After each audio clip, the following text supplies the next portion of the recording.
chat about Legendary Adventure. My name's Dwight. I'm the host, and might as well let you guys introduce yourselves. Mike, do you want to introduce yourself? Hey, I'm Mike. I'm from the Dallas, Texas area, and I've only played Legendary Adventures once, but I enjoyed it. Matter of fact, I played it with you, Chris. That's awesome. Hi, this is Marcelo. I start this quest for Legendary Adventures since 2012, I would like to say, or close to 2008, unfortunately. And it has been an interesting experience. I haven't run it that many times, but it has been an interesting experience. Oh, I can almost hear Chris there. We can hear you Yeah. softly. Can you hear me? Yeah, you're Yes. soft, but I can crank up your volume here. I got you at 200% for me. So you, Okay. anybody, There it is. Okay, I got the green circle. Yeah, I didn't change anything, and darn it, I was using Discord yesterday. So it's not like I changed a bunch of things. you're really, really soft. I have you at 200%, and I can barely hear you. That I can adjust.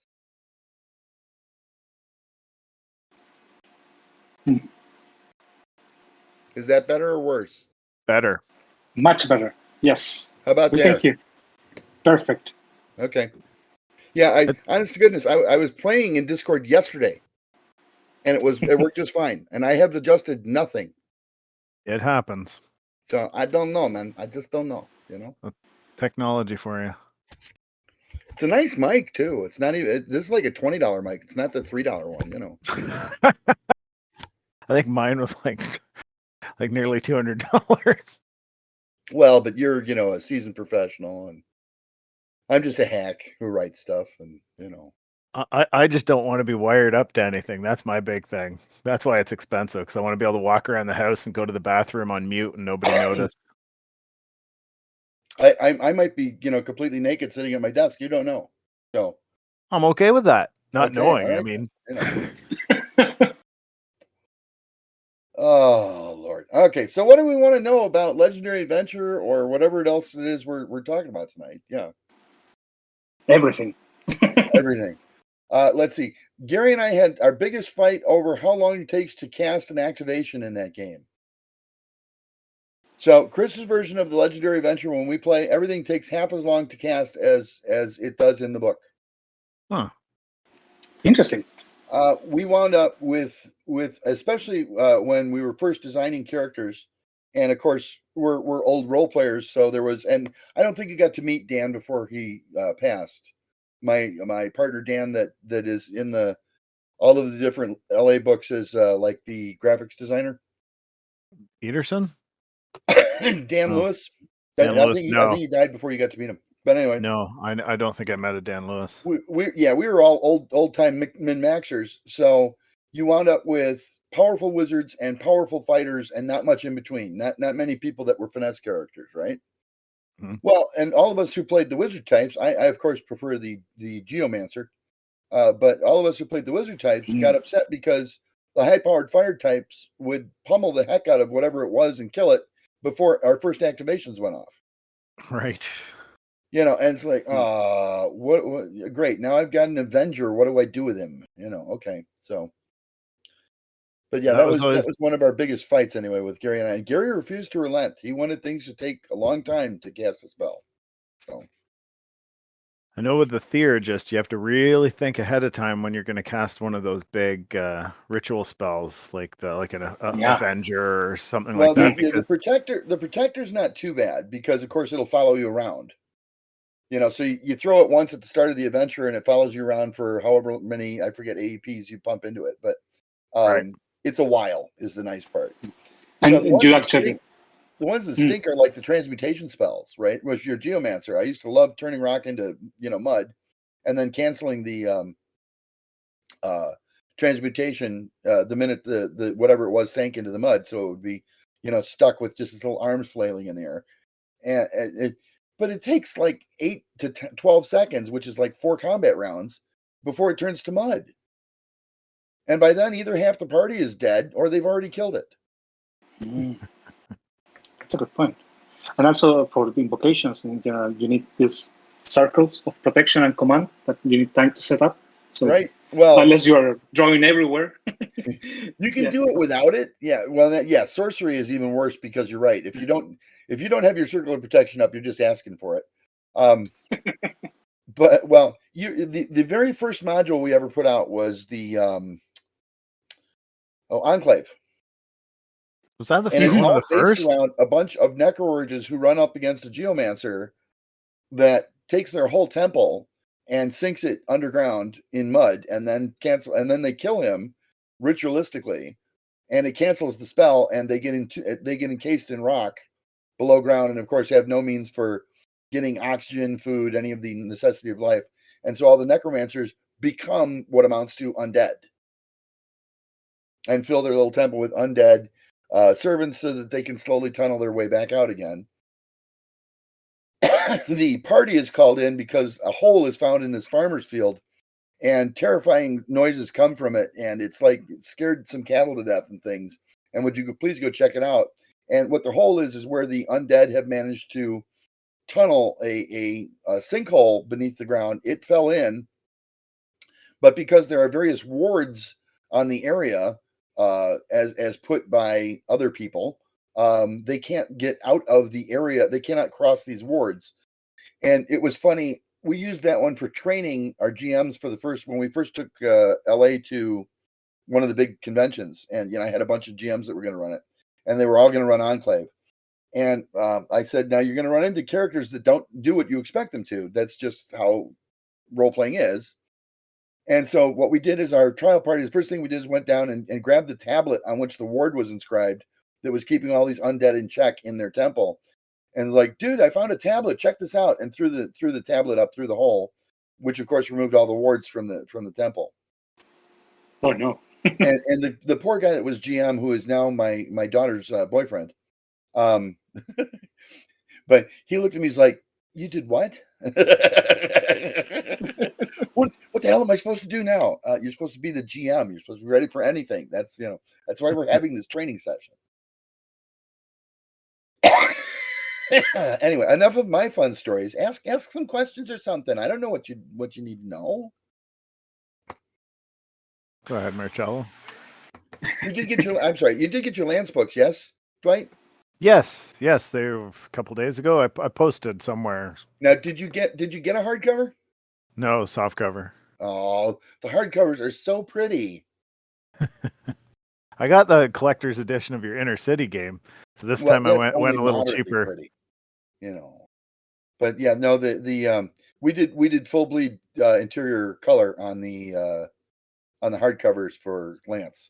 They're not going anywhere. The collectors obviously are just about sold out, but I would not advise you to spring for the collectors, because you can have me sign your flyleaf with whatever you want on there, But being that aside, the only difference is you get 2 extra pages in the collectors, one of which has the particle beam weapon on it. There's a charged particle gun that we added just to the collector's version so that they get a little something extra. I'll send you the stats on it if you're really jonesing for the particle gun. It's all right. That'd be neat. But it's very pretty, and I wanted you to see the pretty one. I don't do a lot of very pretty stuff.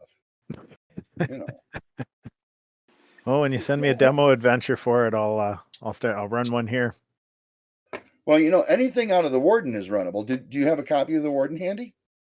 I do. It's at my other residence, but yes, I do have the Warden. That's quite a tome. Like, what do I do? Just drop it on its spine and let it open and just pick a spot? It's helping support the foundation in my house right now, but so I can't pull it out because then the house will sag.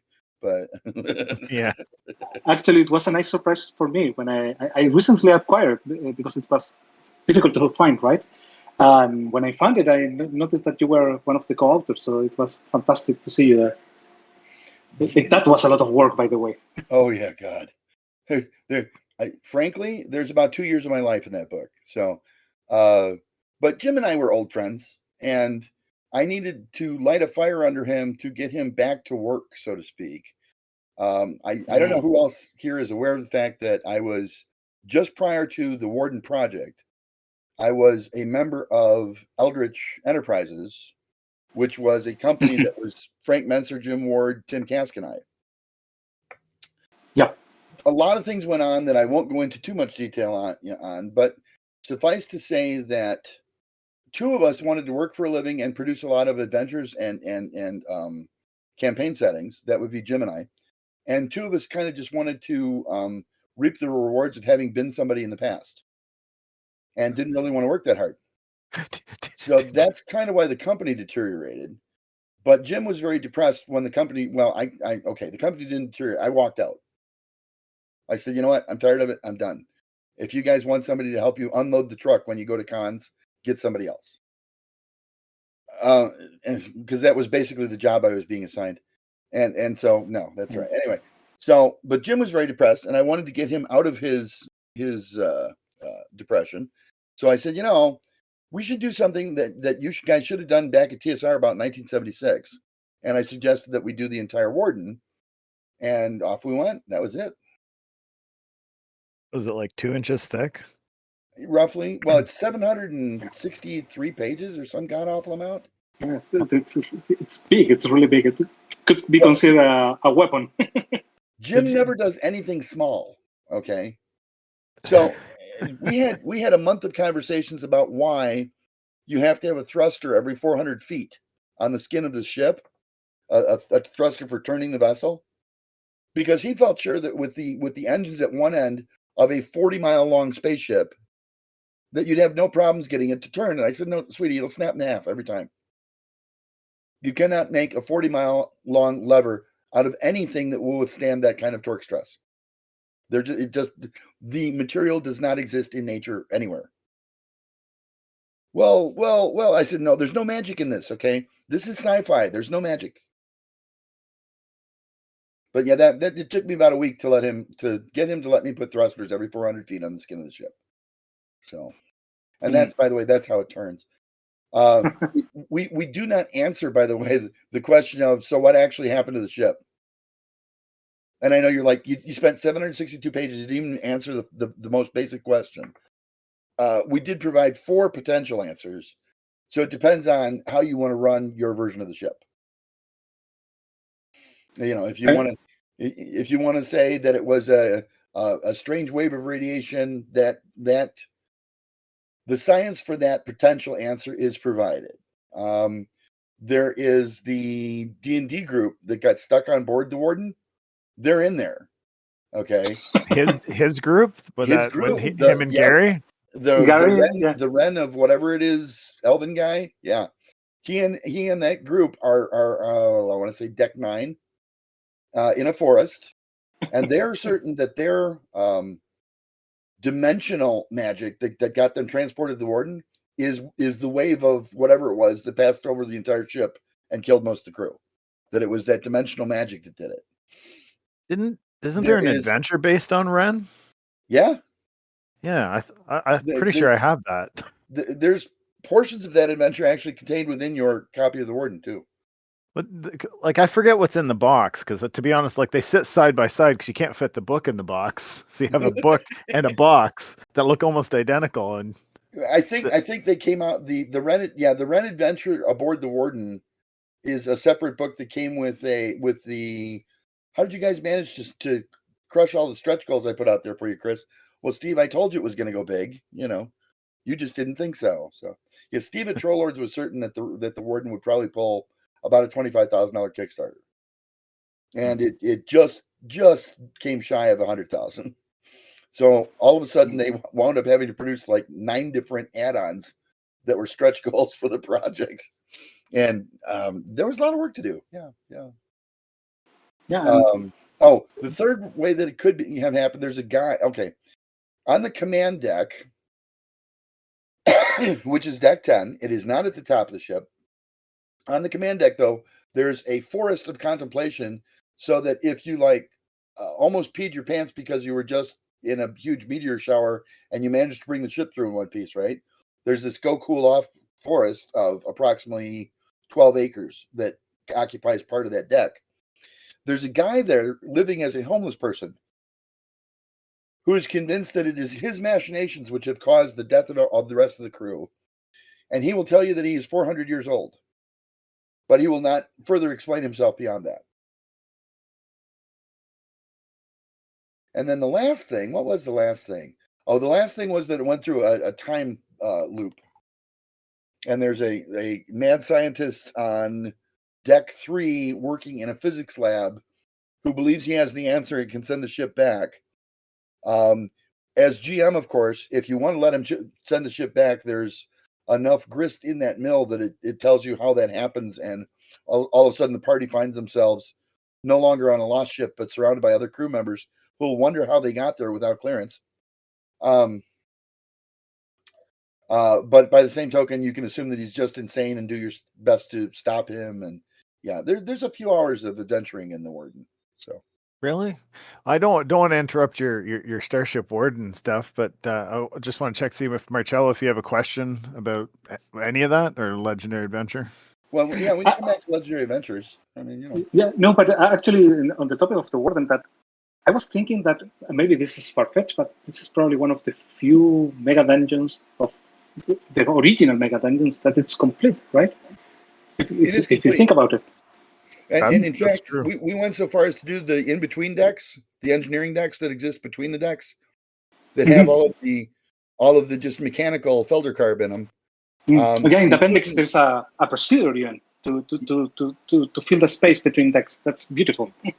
Well, and there's there are legendary or mythical, and you don't. In other words, they're rumored to exist encounter areas on those decks as well. There's like I want to say there's a giant, partially invisible predatory spider on the one engineering deck. And certainly there's enough webs around the place that it lends credence to the story as you explore that engineering deck. But the neat thing is you can use it, for instance, to get around radiation areas by going down through a hatch on one deck. And the hatches are disguised, but they are there on all of the different levels. And you could, for instance, go down the hatch, walk through the engineering deck, and come up 11 miles further down the road through another hatch. There are, I want to say, 8 or 10 hatches on each of the decks, which sounds like a lot, but really isn't when you consider, like I said, I want to say, I think it's actually 40 miles long and 8 miles wide. And to have, that means all of those hatches are separated by miles from each other. So they're not what you'd call immediate access hatches. They're just, oh my gosh, you know, the atmospheric control center caught fire in the in-between decks. Somebody should probably go put that out because the air is getting kind of dark in here. You know, that sort of thing. Anyway, lots of fun with that. Lots of fun. And of all the explanations or possible explanation, which one is your favorite?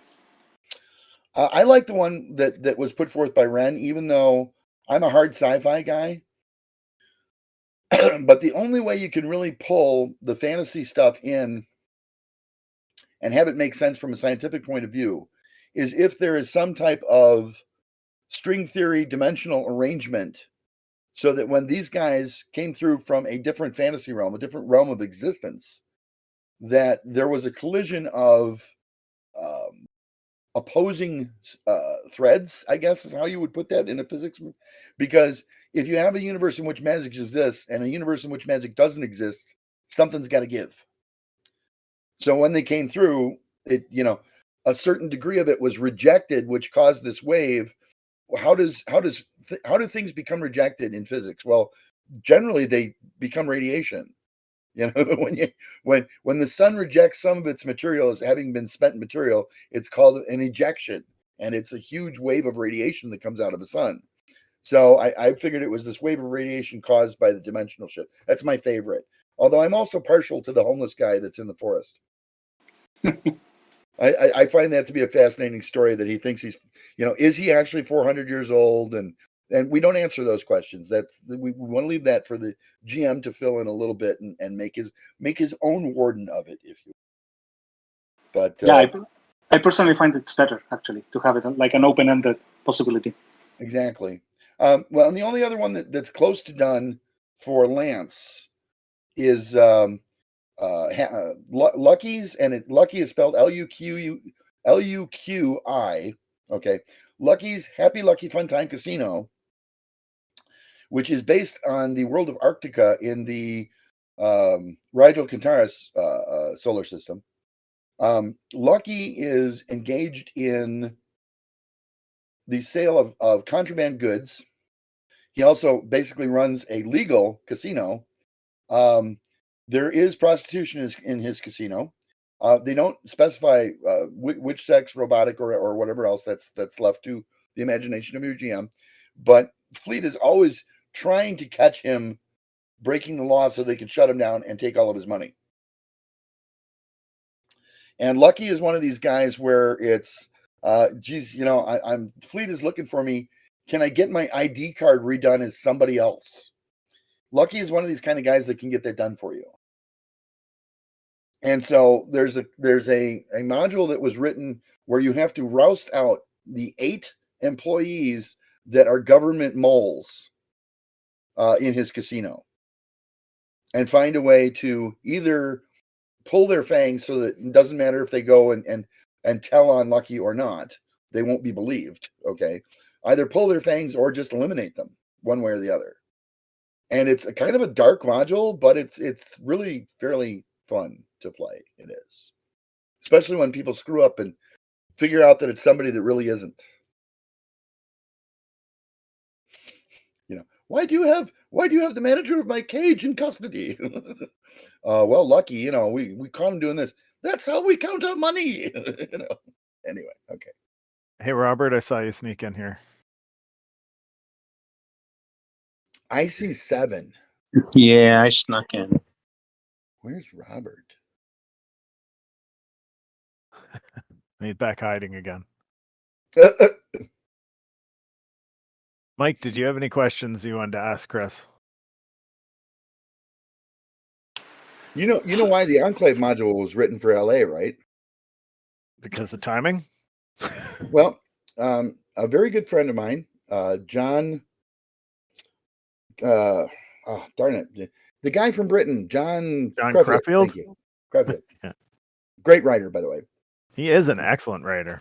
But like he his had stuff. written the very first module with Gary's help, which was to be an explanatory, here's how to play LA module called The Legendary Road, which we did produce. But I looked at it and I was like, reading through this module makes me feel like I'm 8 years old. This is not the image we want as the forefront, premier module for the system, because serious role players are going to be, oh, great, it's for kids. So what do we do? And Gary told me, oh, no, I've already promised John that we'll produce this right away. And I said, well, I don't foresee delaying its production either. I've already given it over to Dan for layout. I said, but I don't want this to be the first module out, Gary. Well, then you'll have to do something about that. So I wrote Enclave quick, hustled it through layout, and we did Enclave 2 weeks. It released before the Legendary Road, just so that there'd be a little bit more variety. Because the second module, which was Dance of the Fairy Ring, wasn't due to release for 2 months. Oh, Dance of the Fairy Ring is awesome. I love that module. I've actually introduced a lot of people like over the years using Legendary. I don't do it anymore, but back in the early years, I used Legendary Road a lot. Well, Tiny Man. Dance of the Fairy Ring is Tiny Man in, isn't it? Is what? Has the Tiny Man in? Oh gosh, I see. I remember. See, my memory is this one group who floated across. There's a little island in it across from the fairy ring, and they floated across the lake on a dead mule. Oh, God. And that's the big memory for me. Like I've run it multiple times, but that kind of overwhelms all my other memories because of that. Using a mule. Well, they all loved this mule. I'm an old farm boy. I've actually smelled a dead mule. That's not the kind of thing you forget. Let's just say it's not pleasant. I can imagine. Especially if you have to breathe it because you're using it as a flotation. Yikes! That's a determined party. Let's just say that. Yeah. I think at that adventure, I was showing off the system to my nephew, and he was trying to see how he could game it by he picked tricks as his top skill, and he wanted to see if he could use it on every attack. On every attack, I want to use my tricks, and I'm like, okie dokie. Okay, as long as you've got it all planned out ahead of time and can explain that to me in a role-playing fashion. Well, he was also playing. Was he playing a kobold? I forget now, but he could teleport anyway. So Or turn invisible. Maybe it was the invisibility. It was the invisibility. Yeah, that's the one. But That he might have that had the was sorcery, and he might have had the apport teleport thing, or that something was like our that. second largest argument with Gary and I was the invisibility at will. Do you make them go visible when they attack? I'd make them flicker. That's right. I remember you saying that. Yeah. And that was because and Gary, well, that's not what happens. They stay in. Gary was adamant that they stayed invisible. Really? Yep. Wow. Yep. And I told him, I said, well, how are they staying invisible? Well, they're concentrating on it. I said, oh, so they're not paying much attention to their attack? Listen, you little popgun fart. You know, yeah, that was whenever I was being naughty, I was a popgun fart. So, But I think the spell invisibility or the activation is invisibility, I think it terminates when you attack. So it wouldn't be far-fetched to think that a kobold gets visible every time he attacks. well, And and they need to redo he's it. got to concentrate on aiming his sword blade, if nothing else, if he's attacking with a blade. Yeah, indeed. And then he's going to flicker because his concentration on being invisible is going to fade. And that was my reasoning behind it, but I could not get that pushed through past the great Gygaxian. But the invisibility aside, with one of the groups I ran, we were running through Greg's Fish for Breakfast. I think first time I ran it, and they went through every combat they had 2 fighting types, and they would rush forward. And the kobold had archery as his first ability, and of course you got 2 attacks per round, so he would just kill everything with archery while they just soaked up the damage. And he was just wiping, like every monster in there was getting wiped out by this kobold's arrows. See, now, as you know Wendy, right? Yes, in that I know online, but okay, I think you actually met her at a con or something once, but and she's just an old high school friend of mine who always plays in a lot of my games, and she's one of these people who always stands back and uses archery or some ranged weapon. But even LA, when you shoot into combat, it's fine unless you miss. Right, you have to hit twice. That's how I ran it. Is you had to roll to see if you hit, and then you had to roll to see if you hit what you're aiming at. Well, see, I was roll to see if you hit what you're aiming at. Oh, you missed. Roll again and see if you hit what you weren't aiming at. So same idea, but I had many an arrow in my back from Wendy. Oh yeah. Well, I don't know if you remember, but Wendy's got a bow or something to throw. What are you gonna do when that arrow starts coming for you? Yeah. Anyway, good old Wendy. Actually, well, that and Jim touching the wind. Yeah, with the wind in his hair. Speaking of kobolds and archery, that brings me 2 of the questions that I have in my list. One is, what is a kobold fixative? What is a kobold fixative? I think there's an item in one of the Legend magazine, but there is no description of that or definition. I don't remember if it was in the Legend Master book that there is one of the items that you can buy. Is it kobold fix? I have no idea. That one does not ring a bell for me. You're not sure which book it was in, because I could do like a search of one of the books, or I can't remember if it was. Maybe it was in the Legend magazine. I have a handy player's handbook here. That's all I have. Well, I actually up on the shelf. I've got the other ones too. They're not too far away. So, yeah, actually, let me search it really fast. But I for sure in the Legend magazine, it's there because they compile everything for the magazine. I have a thing about it right here. I'll post it in the chat. So it says in Legend Master lore, kobold fixative stops vanishing in vapor for 24 hours, $100. It can be bought at an apothecary. Oh, it's to keep him from going invisible. It's not a fixative like fix something broken. It's a fixative like fix him in place so he can't disappear. But banish him in vapor. I don't recall if I read that description or not. Interesting. What page are you on there? I'm looking at the old revised files, so I'm not sure if it's in the original book. Yeah, I don't think it's in the original book. So it probably comes from one of the magazines then, if it's not in the original book. And then moved there. Yeah, but in the magazine it's also not explained. The magazines were run by Dan as well. That's the gentleman who passed, who's now dead. Mm-hmm.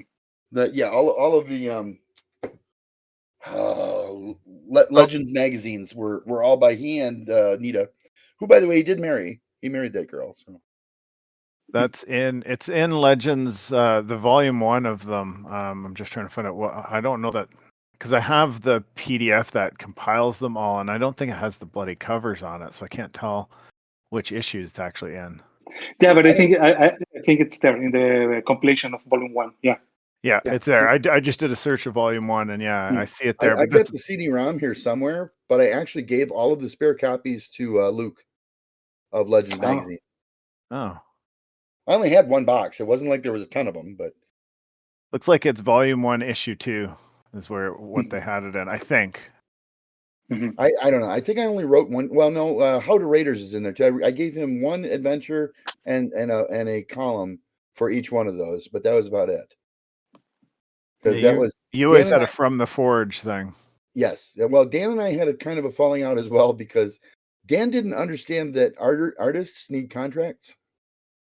Which Dan? Oh, you're saying Daniel Lewis. Okay, because I'm Correct. looking at also Daniel. I know Dan Crosswell. I don't think I knew Oh, Daniel Dan Cross Lewis. is still at it. He's still producing stuff. So Yeah, his Kickstarter for the Eldritch role playing game. yes, it was successful not that long ago. He's so excited. He had so many bad runs, right? Like he had a couple failed attempts. he's not had an easy life for the last 10 years or so.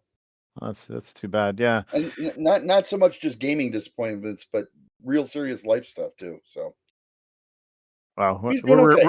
We're recording this. I don't want to put that stuff up. That's as far as I'm going. Don't worry. And he's doing. He's okay. a good guy, and his game is worth looking at. Well, That you he's stole got his a name for your backbone little made us company. Nobody going to keep that boy down for long. Don't worry.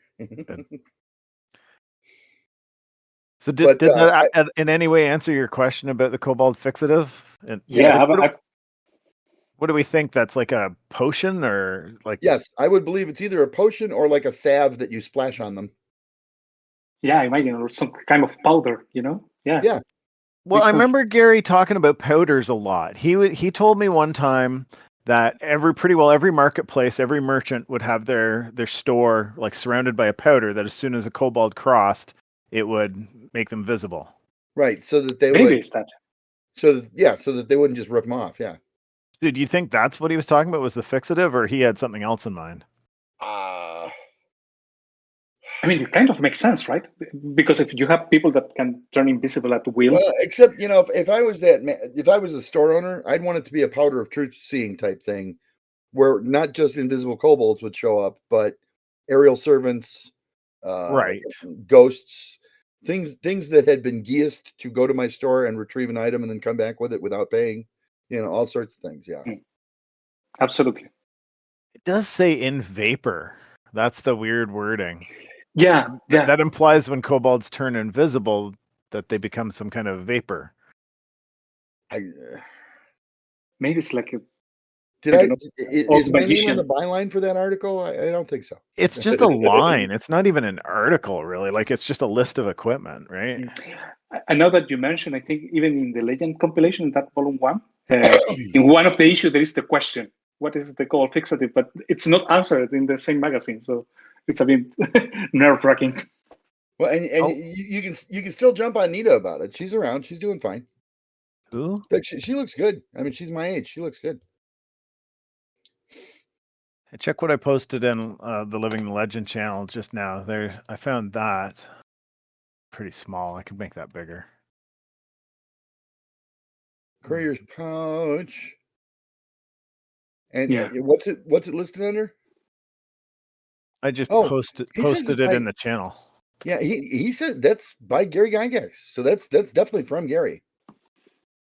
Don't know if I actually read that one before. Gary had to approve all of these magazines before they were released.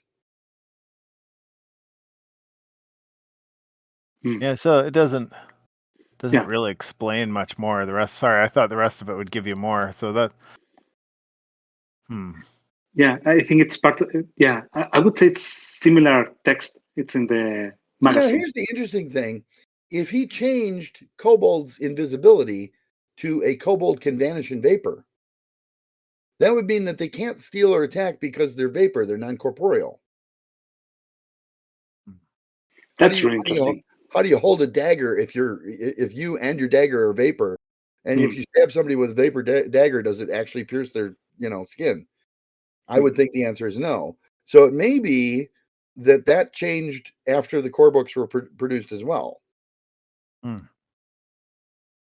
I never played That's the interesting. kobolds that way anyway, as far as making them vapor, but I think it could be reasonable that whatever power is making them be invisible generates a vapor, or needs the vapor in order to, maybe it's a vapor around them that forces, they don't actually turn to vapor, but there's a vapor around them. It's possible. Yeah. And that vanishing in vapor, maybe it's like, the old tricks, like vanishing in a smoke or something like that. Doesn't look like the word fixative appears in volume 2 of Legends either, so. Huh. Well, that was one of the questions that was driving me crazy. So You gotta love that at Celtic least it's good. font, though, right? What's that, Chris? I said you gotta love that Celtic font for Legends. You and your fonts. Dan was very much about appearances. Could see that. He was trained as a graphic artist by Hallmark greeting cards before there was such a thing as a graphic arts degree at college, which, by the way, came about in the 80s. So that tells you how old we all are.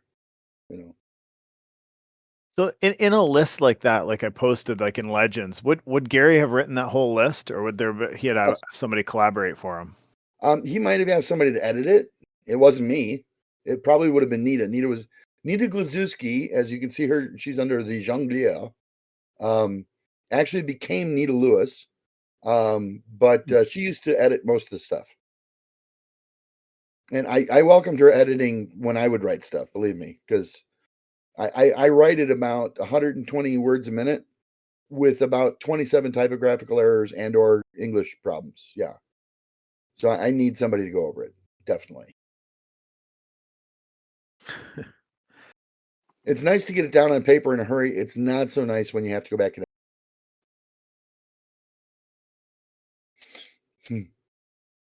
Interesting. And now that I'm trying to push questions, I'm sorry, but I didn't want to that's hold why the we're whole here. conversation. Marcel, that's why we're here. I want you to get all your questions answered. Yeah, and I know I already said for one of the answers, but I would love to hear your opinion actually about archery and bows. Usually, it takes less time than a normal melee attack.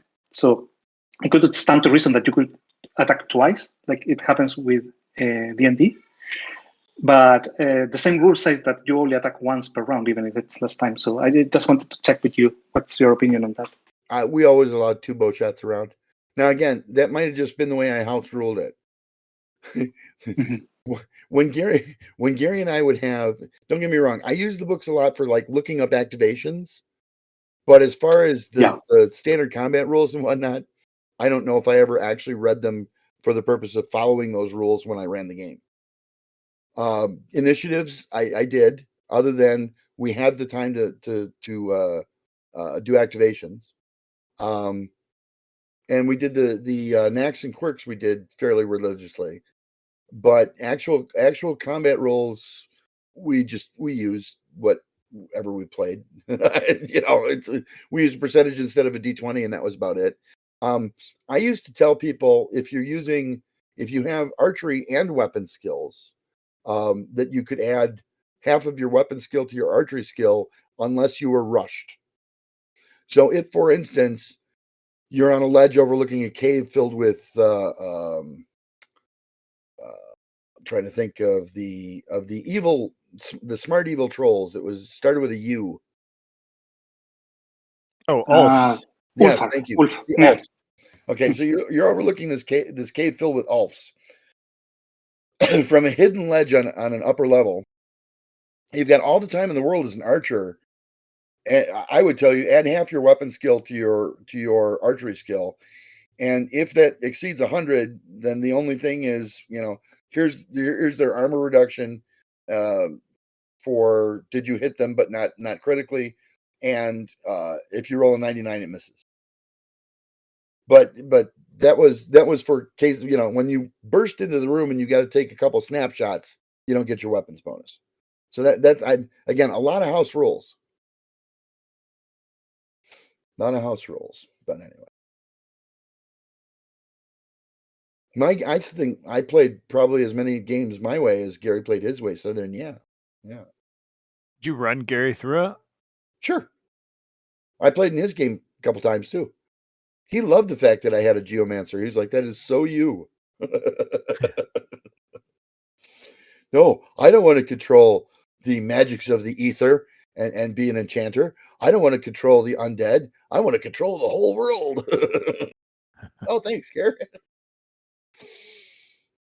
But no, we had some fun together.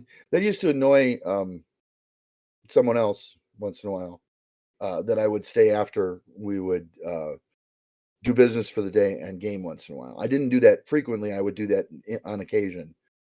And the thing is, I made Gary smoke too much. That's all my fault. So I was told that by someone very close to him. I was going to say something, but Yes, I but we're figured being you'd already recorded. Yes. And so we will avoid liability by not mentioning names. Anyway. This yeah, is I a used to get yelled at conversation for making- that just screams for you to have a nice cigar. Well, I would get yelled at because I would smoke, and then Gary would smoke, and then he'd say, "Can we get some scotch out here?" And then we'd have his wonderful single malt scotch, which I don't like scotch, and I would tell I don't like scotch. Well, I don't have any of your fancy French bourbon in here, so you're gonna have to drink what's available. Okay, thanks. What kind of scotch would he have? Jacobsen. It was an actual Scottish scotch that I remember came in a green bottle and it started with a Jameson? J. Jameson is a scotch. No, it's not Yeah, Jameson. probably Jameson. It wasn't Jameson. Well, Jameson isn't a green bottle either. Anything's better than that bourbon you drink. Nothing is better than the bourbon I drink. I shouldn't say that. Once in a great while, with one of my other industry friends, I enjoy a bottle of 1300 Napoleon brandy. That stuff is to kill for. Oh my God. But it's about $3,000 a bottle. So Yeah, it's out of my general price range. I did almost slap my one gaming friend once because he brought a bottle of that out and then had plastic glasses. You do not drink $3,000 booze out of plastic. You just don't. Hard to drink brandy at all out of a plastic cup. Oh, dude, I will put a glass of this in front of you before we're dead, I promise, and you will change that opinion. All right. Smooth as glass. Oh, just wonderful stuff. I'll have to try it. I think one of my friends, his favorite drink is St. Remy's, which is like the cheapest of the brandies. Yeah, no. And VSOPs don't do much for me. I'm not a big brandy guy. 1300 is some good stuff. And you generally the Napoleonic brandies and the cognacs are what I tend towards. Oh, I do like a nice cognac. Well, it's just brandy. It's been a very long fancy time. brandy, but it's just brandy. Anyway, but what does that have to do with the Legendary Adventure? Exactly. The foundation. A good time. Because Legendary Adventure goes with smoking and drinking. There you go. Oh. Well, okay. Granted. That would explain the declining popularity. Oh, Rob, this will be news to you too, Rob. We incorporated this year, and so now there's a group of people that get to tell me what to do. At least they think. Okay. It looks like we're going to try for a year from December, this coming December, to do a Kickstarter. It's finally going to come out on Castle Wolfmoon. Oh my gosh. Oh, Possibly the most vaunted piece of vaporware ever to hit the industry may Oh, actually boy. see production. I've seen more ads for that than just about anything else. It was funny. Someone came to me and said, "Do you realize that might be Gary's final unpublished work?" And thinking about that, I said, no, it's not, but it could certainly be one of several. Yes. yeah, and we don't see any work from Gary anytime soon, right? Unfortunately. There may be other unpublished works. I'm not sure, of course, that you would probably want to watch Gax works for, but probably for several years from now. Yeah, I mean, right now it's a bit of a complicated issue, right? Legal issue. Yes. Yeah, I have been closely following that, because at some point I would love to see a reprint of Legendary Adventures. Well, the interesting thing was Castle Wolfmoon started out as Challenge of Arms when TSR was on the ropes, as it were, as a company, and they weren't producing anything. My then sales manager, Robert Bigelow, suggested that I write some adventures because there weren't any in the market. And he said, "You write a decent adventure. Go write an adventure." Okay. And I thought about it, and I thought, well, if we're going to get into the adventure writing business, we should see if we can get some name recognition on board with it. Why don't I give Gary a call? Because Gary and I were more than acquaintances, less than good friends at that point. And I had his number. I picked up the phone. I called him. I said, "You want to make, $200, $300? Oh, sure. Why? What do you got?" Which back then, by the way, was real money. And today's equivalent's probably $750. Okay. And I said, "Well, I want you to write a module with me, do all the skeletal work on it. You can help me fill in the flesh and muscle." He said, "Great. Okay." So for $300, I got Gary to do a Challenge of Arms with me as a work for hire. I actually got Gary Gygax to do a work for hire contract, and he thought it was great. Okay. So we went on, we did another one. We did Ritual of the Golden Eyes, which is the second one in that series. After which, and he's like, "And you're putting these out at a profit?" And I said, "Yeah." "Well, why don't you help me launch this Legendary Adventure game? Because I have a whole bunch of investors here who think we need $27,000 to launch the project, and they don't want to put that kind of money out. So how much money do you need to launch Legendary Adventure?" And I was a little naive back then, but looked at the ins and outs of it and figured about $7,000 should take care of it. It actually cost, the way he wanted to put out, eventually it cost us $12,500, and then about another $6,500 to do all the different modules and what we did for it. But and so we wound up pushing all this other stuff to one side while we did the Legendary Adventure thing. But about 2 years into the Legendary Adventure releases, he saw me working on something. He's like, "What you got there?" And I said, "Oh, it's a Castle Wolfmoon. It's that third module we never finished for the one after Ritual." "Why haven't I seen it?" And I said, "Well, because we're doing Legendary Adventure stuff. So, it's making a little more money." "Well, I want to see that. You better send me those files." So I sent him the files, and I was like, "Well, Gary, we're making more money now. You got to let me pay you more." "No, you don't." So we came to an agreement. You're going to laugh. I got Gary to write Castle Wolfmoon with me for $400 as a work for hire. It started life at 136 pages. I sent the files to Gary as requested, demanded, whatever you want to call it, and it came back as 276 pages in a week. Wow. Yeah, that was Gary Gygax. And I called him and I said, "I can't produce this. Nobody buys a 276 page module." Although, yeah, okay, granted, the Warden's a little bigger, but still. And at that point, nobody was buying mega dungeons. People were barely buying 48 page modules. So we put it off. We backburnered it to be divided into additional modules later, and Gary was satisfied with that. As long as I know it's not being ash canned, that it will eventually see print, I'm okay with it. And I said okay. So he signed off on the approval on it, and we were all done. Since that time, we have played Castle Wolfmoon from time to time at cons, but I've never figured out how to produce it at a point where I thought it would make money. Except now there's Kickstarter, and I think if I come out and say, "Wow, unpublished Gary Gygax work," I think the Kickstarter will probably prove successful. We'll see. Yeah. We'll see. Certainly shouldn't wind up costing me money, although it's a lot more expensive to make books than it was 15, 20 years ago. Thank you, pandemic. Poor innocent virus.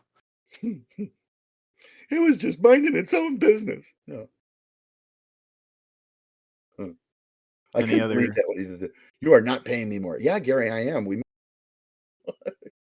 just write the check for $300 and shut your face."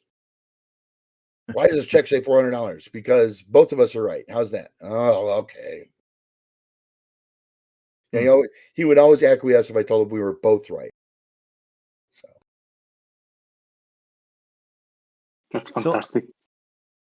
how good was, like, when you got the stuff back from Gary, like as far as spelling and like Oh, the his grammar? English was superior to my own. Gary's one, if I can be so bold, Gary's one style flaw from my perspective was his inability to use hyperbolic adverbs and adjectives. So when you get something from Gary, it would be a little more encyclopedic than I would prefer when I read stuff. I never, for instance, I make it a point. I never use the same adjective in the same paragraph twice, unless there's just absolutely no other way around it. I never use the same adverb in the same paragraph twice because it becomes dull. And you never, whenever you're describing an area, a situation, or a plot over point, right, an overarch, you never want to answer all of the questions. You want to answer most of the questions. Because if you answer them all, there's no leeway for the GM to mold it to his own, world, whatever that might mean. So, for instance, when the Legendary Earth came out, and this was Gary sent me the Legendary Earth in 2004. We need to put these out too. Okay. And I read through it the entirety, everything there was for the Legendary Earth filled 96 pages. And I called him on the phone. I was like, Gary, this looks like Britannica put it out. What the hell? Well, what do you want to do? I said, well, why don't we add a section to each country called Myths and Legends? And we'll just make them little springboard hooks for adventure. Well, let me see a copy and see how it comes out. So I began by rewriting the Legendary as the gazetteer, the one that had everything in it, so to speak, but with Myths and Legends in it. And this is much better. Do them all this way. So that's when we divided it up into, I think it was originally supposed to be 6 books. I think 3 of them made it out the door, if I remember correctly. Yeah. And that part of Myth and Legends is really awesome. It has a lot of flavor, Yeah. It's great to know that this kingdom was a democracy, and its main exports are coal and fossil fuels or whatever, but it's dull. But when you find out that its queen has secretly been seeing the king of Remdesivir, that adds that little bit of spice, and it gives the GM something to work with. Like, okay, but wouldn't the king have a jealous bone then, and send his army to go and teach manners to the neighboring king? Of course he would. That's a beautiful scenario. You didn't need me to send you that adventure. You just wrote it yourself, And anytime you're doing campaign source books, it should be so that people can write their own adventures into them. Personally, anyway. Do you have any favorite region in the Legendary Earth? Do I have any what now? A favorite region or country or nation? It's funny. When we did Noble Kings and Darklands, I ran in fact, I think Dwight was running the weekly adventure in Dragon's Foot. But I like Xarvinia. And Xarvinia is what amounts to the Viking lands, if you will.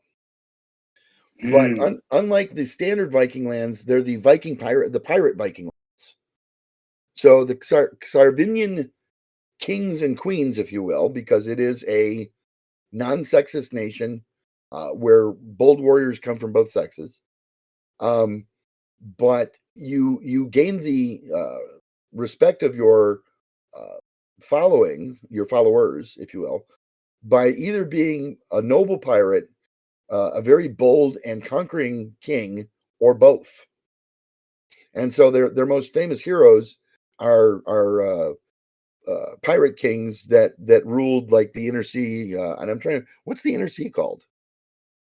Gymir. Ruled the Gymir Sea with an iron fist. But they're also, as of the time that Legendary Earth supposedly encapsulates, the Xarvinians are slightly out of date, much like the Vikings were by the 1400s. The final chapter in the online campaign that we played was called the Floating Island of the Gymir. And I like that land the best. It's not actually a land, though. It's a giant sea turtle. I'm sorry, it's a giant Portuguese man of war that has a foliage on its back because it never completely submerges. At least not until the characters found out where its brain area was and turned it into a submarine. That was fun. I enjoyed that. Well, Is that Rob, you listed played that anywhere? one. Or is that something you guys just did? I never published that one. It was, but I was going to novelize it. I still have 40 pages of notes from the campaign to write up into a novel. I remember that campaign. Yeah, remember finding the giant blue whale carcass in its belly? Yeah. Why is there a dead half-eaten blue whale here? Yeah. I'm gonna grab this node and I'm gonna twist it. Yeah. What happens? Yeah, snuck into the, and and that was the thing is jellyfish don't actually have brains per se. They've got like a nerve cluster where various aspects of the cluster do various things. And so, yeah, they figured out what was what and how to control the up, down, dive, surface, all that kind of stuff of this jellyfish. And it was a lot. I still have all of those notes. That would make a good module someday. We'll see. But Kersus, you didn't get to play that one? I don't think so. Mm. I don't recall the turtle. I recall hearing about it. I remember you as having an archer type character as well, do I not? I thought your character preferred the bow. That doesn't sound like me. Yeah. Okay. I like to be right up front and in the middle of things.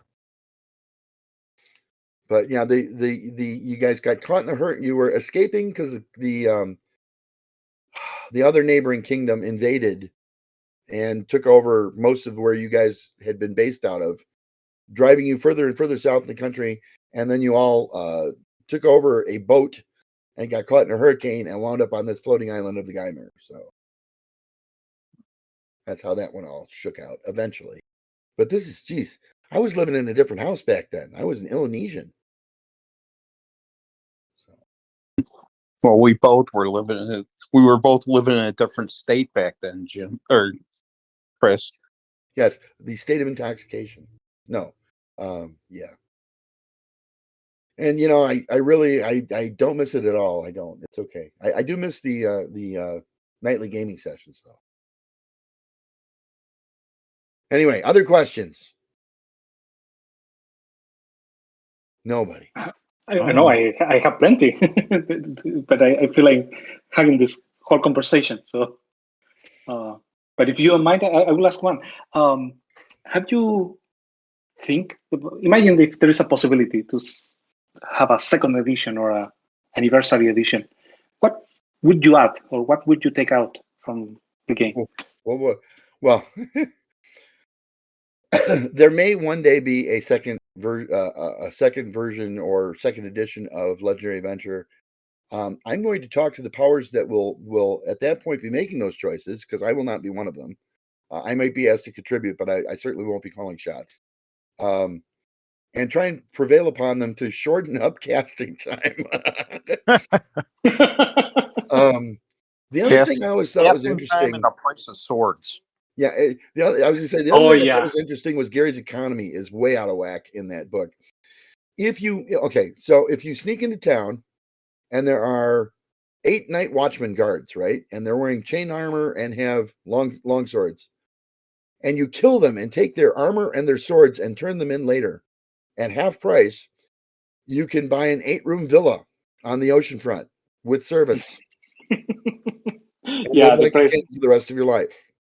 Yeah, the price of the swords. Yeah, I always thought it was kind of it was not a matter of the product, but a matter of availability. Like only a noble could have a sword of this type, and you actually, I don't know, you need special permissions and titles and whatever. He wanted to try and get away from enchanted weaponry in this game to the largest extent possible. So he wanted to have your standard sword, which could break. okay, and was probably made of Mhm. bronze. Mhm. And then he wanted you to have your iron sword, your steel sword, your well-made steel sword, and your mastercraft swords. Okay, then you get into the magic stuff. And he always told me, well, the prices that are in Legend Masters lore are for mastercraft sword. I said, okay, then where's the standard list? I said, because I'm pretty sure that your starting characters are not going to be outfitting themselves with mastercraft materials. Yeah, but they Well, do. that's for the GM to decide. Okay. But to me, yeah, it's ridiculous that a mastercraft sword, even at 80 grand, is half the Yeah, price of an 8-room villa. yeah. Or 100 grand for the 200 sword. Yeah, it's crazy. We in-house play, the price of all weaponry and armor was cut by 1/10. It was 1/10 of what was listed. Critters and horseback and whatnot was cut by 1/3. It was 1/3 of what was listed, and everything else was okay in terms of price wise. But I made my arguments. I managed a few little changes here and there, but it was his system, and I told him, I said, your name goes on the card, so you do get the last word. He's like, well, I would certainly hope so. What did Gary use for coinage when he was doing? Because I like everything's in dollars, which is fine for converting to whatever system. But what was he using for coinage, like in play? He actually had local coin of the realm, and he would tell you what they were worth. So, for instance, I'm trying to think of what the Sylvan Kingdom that's to the west of the Guy Mirror. And I could crack open a book, I suppose, but regardless, they had what amounted to a $5 gold coin. Baron? The Xarvinians used silver coins that were worth $0.50. But yeah, everybody had their own specific coins. You had to keep track of how many you had of each. Hmm. In addition, and here was the neat part, he wouldn't tell you, but I like to think that he brought this on board later in the system because of what I did when I started working on Legendary Earth material. He would not tell you if you went to a kingdom, for instance, where the Xarvinians were hated, and then tried buying things with just Xarvinian coin. You better be able to tell that guy, oh yeah, that we killed them and took their money from them. Because otherwise they're going to think you're Xarvinians and they're going to profile you, if you will, which Right. was kind of an interesting twist on it. There was a whole unpublished adventure I saw that the big plot points were you figuring out that this coin was actually from this other empire, and thus they were paid from and then it was all a frame up job that they went to this other empire, grabbed the coin to make it seem like they were attacking this other, like this whole political scheme in the background of the adventure, which you could use or not use. And It it was wasn't all one about that I wrote. coins. Interesting. I love my political adventure. It was John Creffield. Okay. That's when he spent a lot of time on the Mir Sylvanas area. Yes. So that's where the Grimfen Low Road is, right? Yes. Yeah. Yeah, and it's funny. John and I like writing similar types of adventures. Other than that, we share very little in common. We're good friends, don't get me wrong, but we do not see the world through the same set of glasses. We do not. That's all right. I That's like why this John a is lot. a He's a place good of guy. eclecticism. Yes, That's a word. and John's a good guy. He really is. And I'm with you, a hell of a writer. Yeah. You know who I really liked Eye of Glory that Martin Doherty wrote. That was a fantastic novel. I have a few still. I liked it. I don't know if it would make my top 10. It would make my top 25. Hmm. But and the thing is, he just pounded it out. That wasn't him, giving birth to a new novel. That was him basically wanting to make some money, and so he just pounded out a novel. He's actually done better stuff than that, and as far as I know, he's still writing. Yeah, he did. Was it Heir to the Throne, or he had another book I remember reading that after I read Eye of Glory, and it had a similar feel, but it was about 2 to 3 times the size. and it was excellent.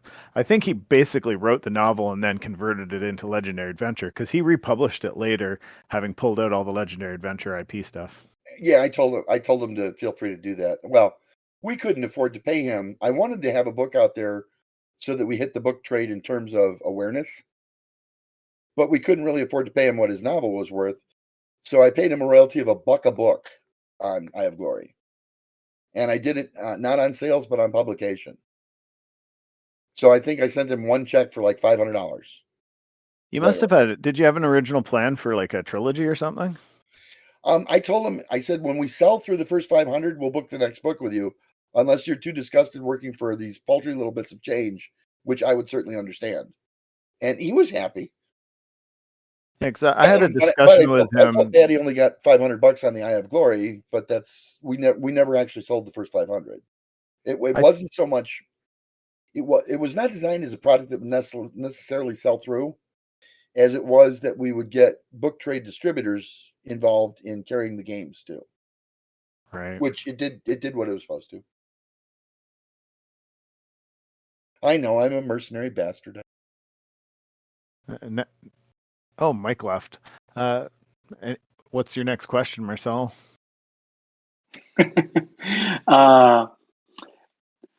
Kind of a quick question, but regarding legendary asteroids, I don't know exactly how to pronounce it, but did you have any impressions there? Did you were part of the process? I played twice. I enjoyed it. I thought it was a little cumbersome at the time, and I was busily trying to. How do I want to put this? Okay, so we grew LA to the point where I could not keep up with the number of books that Gary wanted to put out under Legendary Earth. I was a little annoyed at the fact that Gary was spending about 60% of his time pushing D&D 3 on behalf of the Wizards, because they were paying him a fairly large amount of money to do so. So I wound up with all the grunt work at Hekaforge, and none of the support I needed from its number one spokesman. Well, not none, but less than I would have liked. And so I said to him, I said, you know what? This is bigger than I can manage on my own anymore. Let's see if we can get a larger company involved. And so that year at the Gamma Trade Show in Las Vegas, I sat down at the bar with Steve and the rest of the guys from the Troll Lords and talked to them about angeling the entire system over to them. So when he was starting to push Asterogues, I was involved with helping them to put their Beasts of Legend and Light versions together. I wrote Moon Slaves for them. A bunch of little things to make sure that the transition would be reasonably smooth. And I think I also gave them the Rock and a couple of other of the tournament modules I had written for the system as well. You did. You published the Rock and and Problem of Manners? A Problem of Manners, yeah. Yeah. That's what Troll Lords published? Yeah, I don't think Season of the Sun ever got out. Okay, well, I'll still have that on file here somewhere. I've got the binder banging around somewhere. I can't find the Rock yet. I cannot actually produce Season of the Sun myself. Yeah. Because I don't own the IP, but by the same token, other people cannot take it from me because it's Hekaforge work product, and I wrote it. So it's stuck in limbo for now. I can always run the Rock for you sometime. It's a fairly easy one to run. I like it. Hard one to play. Very hard to play. Well, you got to think. Got to use your noodle. Yeah. I love those. I'm sorry. It's cruel of me as a GM, but it's true. So were you involved much with Asterogues then? Or was Jerry Leonard more involved? I just played a couple times, and that was about it. Gary informed me that he had somebody else to work with on it, which was it not Jerry? Because he was mad at me for not jumping on it, and might have been just true. It was difficult on occasion to tell with Gary. Like was Jerry Leonard not involved with Asterogues? Boy, that sounds right. It does. Like Damadon was his idea online, yeah. Because I remember talking to him a lot about it. Good avenue. You want to laugh? I tried to get Frank Mentzer involved with Hekaforge, so that I could expand enough by having somebody that I knew could do decent layouts, because Frank is a good layouts guy. Okay. As well as a secondary editor, because Frank's English is impeccable as well. But he was busily pushing the bakery stuff at the time and didn't have time for it. So Frank said no. Frank could have been part of Hekaforge, and he said no. Oh, well. Where did Elder Worlds fit in all this? I don't. Not sure. Gary's ancient history for the Legendary Earth was the Utis. Yeah. The dinosaur evolved Utis, and I had actually started writing modules for that as well. I have one of those on my hard drive that never got published either, which is Pterocopter got published in. Hello? Yeah, you're here. Okay, my screen went black. There it is. Going All to sleep. Yeah. Pterocopter got published, which was the first of the Tales of the Utis. And I wanted to create all of these old forgotten cities of the Utis all over the place so that we could introduce new technology to the Legendary Earth universe. Hekanoptera is an underwater city that has a good portion of the city is still sealed and the water's outside and you're inside. Okay. But to get to it, you have to be able to go underwater. So you either need activations that let you breathe water, or you need some means of having life support on your way down, because it's about 200 feet below the surface. It's one of those Lost Legends of Atlantis type places. But that, yeah, right now, that again is because I don't own the rights and they don't own the work. So, but it was a lot of fun. Other than that, I don't know if you're saying Elderlands as though, history before.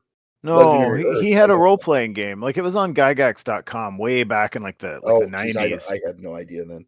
And when he passed, Jerry Leonard, I was talking to him, and he was like in a race to try to put together like the finishing touches on Asterogues, and he wanted to get in. Apparently, there was already Legendary Adventure conversions for Elder Worlds, because it was not originally written for Legendary Adventure, and that was to be a project for the whole Gygax Games debacle.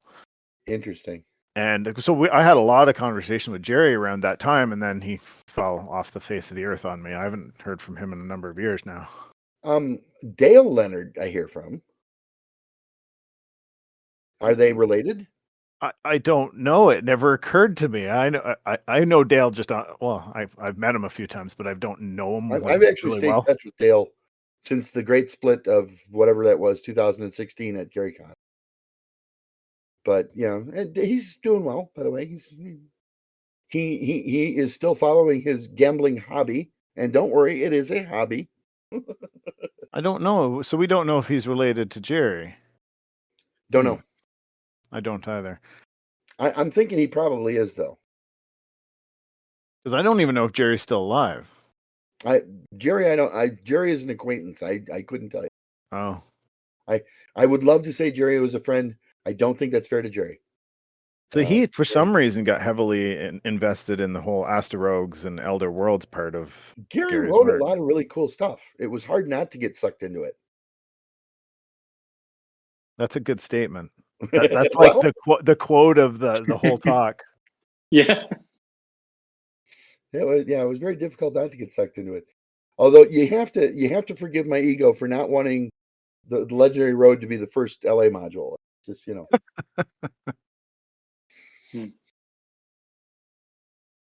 then Gary asked me if when I told him I'm going to pounce on, I'm going to beat it to the press. Well, you do that, mister. I have to approve it, though. Oh, okay. And I gave him Enclave 3 weeks before Legendary Road was due to release, and told him to either approve it or not, and send me back the edits, right? And he's like, "Wait a minute, this title, it's one word, yeah? It's not a double entendre." I said, "No, it's not." Are you feeling okay? Why isn't it named Who's Your Daddy? Yeah, well, and then I brought it up to her. I said, the Ritual of the Golden Eyes has no answer to it either. Mr. Smart Guy, All right, I suppose once in a while you can write something normal. Well, yeah, and then of course, so that's why I'm sorry. Then the tournament modules also crossed his desk, and that's why all the tournament modules had names with slightly more than a single meaning. I mean, the rock is actually not about a bunch of rocks. It's not. Yeah. So my memory of that time period when those things were coming out is I would because I didn't know you then. I knew Right. Gary, and so I would talk to Gary and said, "Hey, I'm going to this convention. I'll run Legendary Adventure. Do you guys have anything?" And he said, "Oh, I'll get." I think he would just refer to you as 4G at the time. I can't remember. Yeah, to send you stuff, and then a month later, it'd be like, "Hey, so where's that stuff?" And he'd be like, "Oh, I'll talk to him again." And I every single time I would receive the materials 2 months after the convention. So I could use it for the next one, but I never got and then same with Okay. Season of this. That was The Rock was the first one, then Season of the Sun. Again, same thing. I got it a couple months after the convention. Well, and I would and Problem of Manners, and then I thought I did a third one too, or a fourth one. I never had the binder of Problem of Manners. I just had Season of the Sun and The Rock. Those were the two I demoed. Oh, a Problem with Manners is all about a bunch of golem-like servants that go nuts and try and bury you. Yeah. I have the. Sorry, go ahead, Marcelo. No. I just wanted to mention that I have that adventure. It's interesting. Yeah. Yeah. I got it more because investigation. I got it because it was published by Trollord, but I didn't get the demo binder. Sorry. I think there's a copy in the Legends magazine too, right? Is it?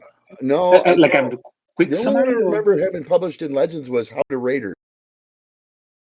That was the one I wrote for Legends was called How to Raiders, and it's about a bunch of guys in Carthaginian war elephants that come storming across. I forget why. Yeah.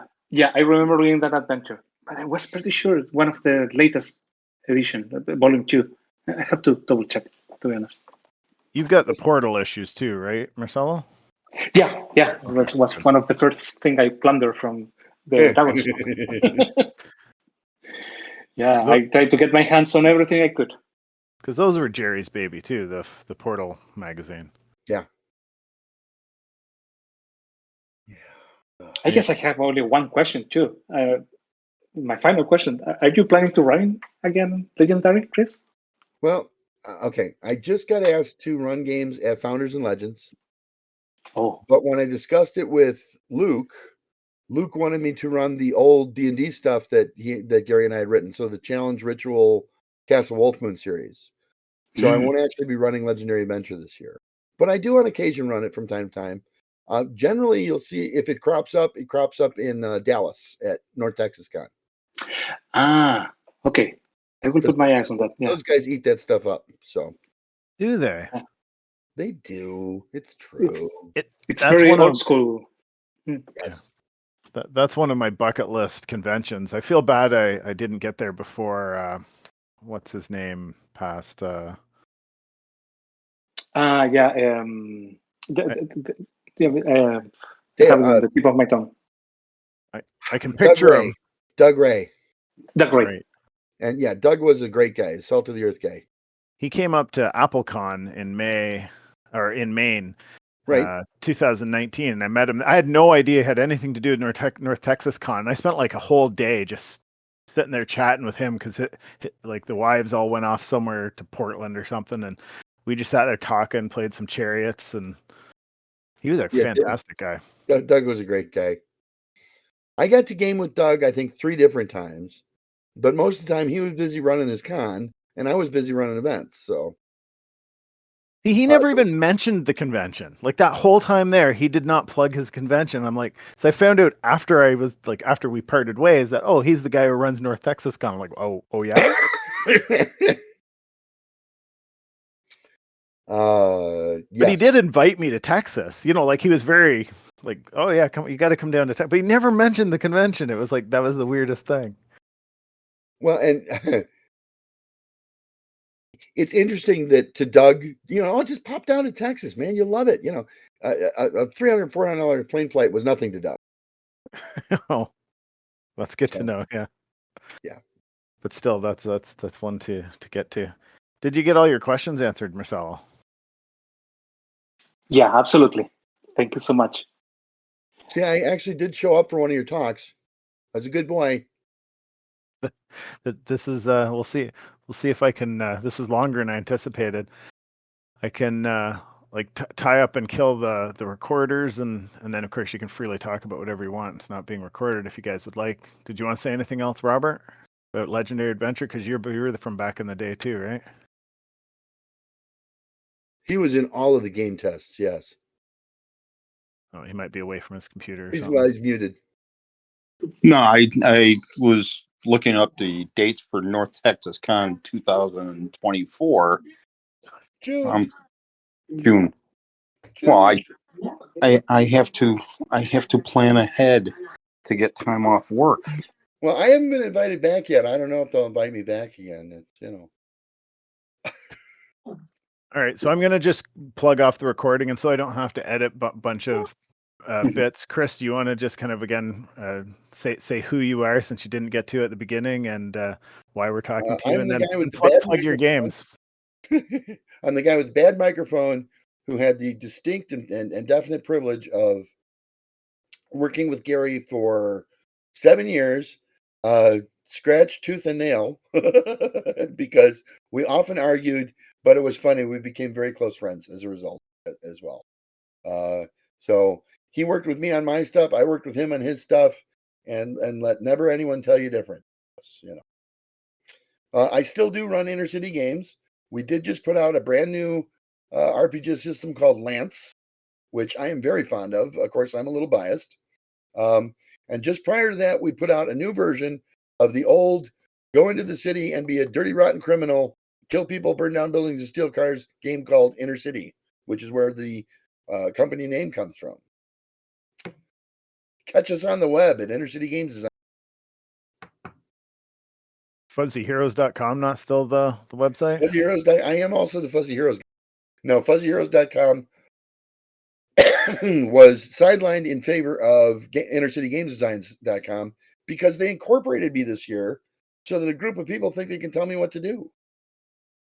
That's a great way to end the recording. All right. Thanks.